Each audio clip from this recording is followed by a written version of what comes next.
upon a time, my friends and family were seeking... I'm starting again. Once upon a time, my friends and family were seeking trinkies of the greatest kind. But they had none. They had no trinkies. And they were too fucking stupid to find any. That's where I come in. Off I went on a quest for both trinkets and gizmos. The trinkets were for my family. The gizmos for me. I am more of a gizmo/gadget/mechanism guy myself, but I respect my family's desire for trinkle-dinkles. At first I didn't know where to go. Trinkets are easy. Anything can be considered a trinket in my opinion. A rock, a stick, a piece of bread. It's the thought and intention behind a trinket that makes it a trinket. But gizmos are more specific. Gizmos need a function. And in a world with no green, good functions are hard to come by. It took months of research. Where can I find some good quality gizmos? Google.com/DuckDuckGo/Bing.com didn't have any good answers. I was forced to consult their ancient scroll of gizmosism. My family always told me it was dangerous, that the power of gizmoem could take over my mind and turn me into a simple doodad. But I was desperate. Instantly, I felt two things: immense knowledge and immense pain. I felt my right arm swell and my brain explode into a stream of gizmos and gadgets, mechanisms and contraptions. I knew what I needed to do, but I was weak, frail. I staggered out into the wild. Not quite the unknown, but certainly something equally as scary. A long but uneventful journey followed, until I found myself in the world of gizmos. It was like paradise. Contraptions of all kinds swirled in the air. Wheels, doors, pianos, drawers, jukeboxes, squiggly automatons, and on top of the twisting and turning Rubik's castle, I saw it. The grand prize. The rat on the laptop. There's now 24 pages, is what I'm gonna tell you. So it's tripled. Let me shut my window real quick.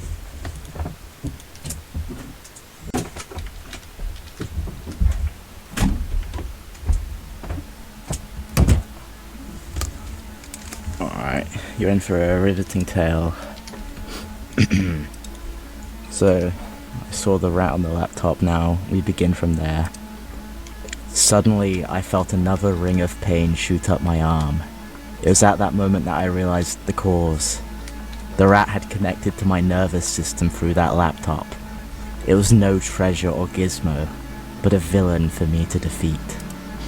I trudged along, jumping from wheel to wheel, thingy to item, fridge to radio. But that was my mistake.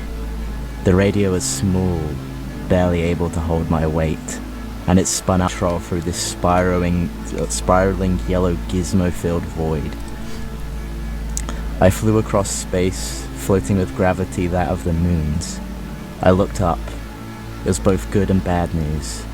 I had made it to the Rubik's Tower. However, unfortunately, my massive cranium was hurtling straight into the blue fudging square. My skull split in two. I was sliced down the middle like the lid of a rat's laptop.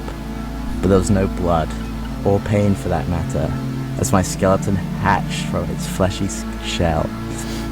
I was disorientated for a moment, but I realized this was my greatest gift, for now I had no nervous system to speak of. The rat had no more. I rattled my way up the tower I rattled my way up the tower from cube to cube. The world shifted around me, but without the weight of my skinny exterior, there was nothing that could stop me. I yahooed and yippied up and up and up, and I made it. A cuber's paradise. And in the center, the little laptop rat. He turned to me, squealed, and started mashing random keys with his tiny little washed paws. But it was no use. Unless... oh no.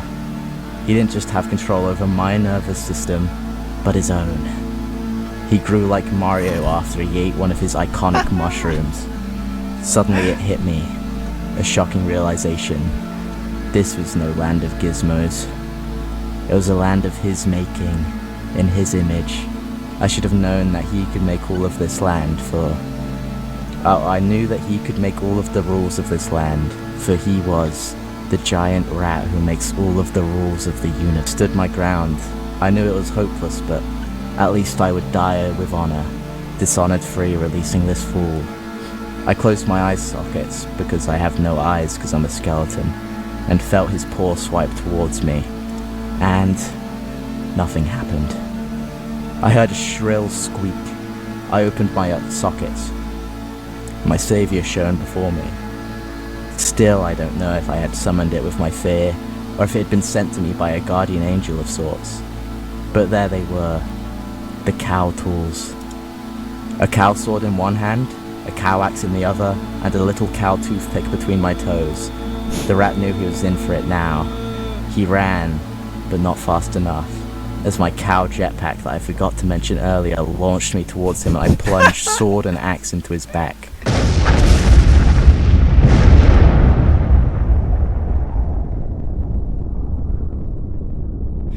He fell quicker than he rose, shrunk down into the little rat he was before, but he wasn't dead.